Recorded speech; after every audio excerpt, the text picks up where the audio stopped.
Србија е уморна од блокади и протести, рече пред пратениците во своето експозе како мандатар на новата влада во Србија, Ѓуро Мацут. Тој рече дека главната задача е институциите на системот да функционираат со полн капацитет, дека неговите врати ќе бидат отворени 24 часа на ден, 7 дена во неделата, а од новите министри побара да бидат повеќе со народот.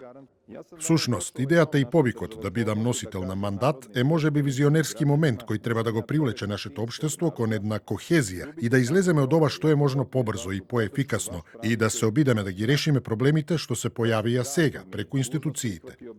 Желко Веселиновиќ од Работничкото движење рече дека владата за која се гласа не се смета за нова влада, туку за реконструирана, која председателот ја најави пред 6 месеци.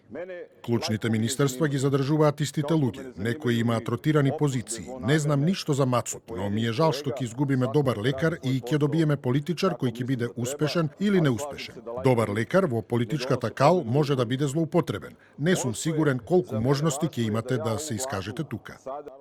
Составот на владата не е особено значаен, бидејќи председателот Вучич ги носи сите одлуки, но од друга страна, кога начело на владата става сосема анонимно лице, мислам дека тоа е доволно за да се знае како ќе изгледа оваа влада, вели професорот Душан Спасоевиќ од Факултетот за политички науки во Белград.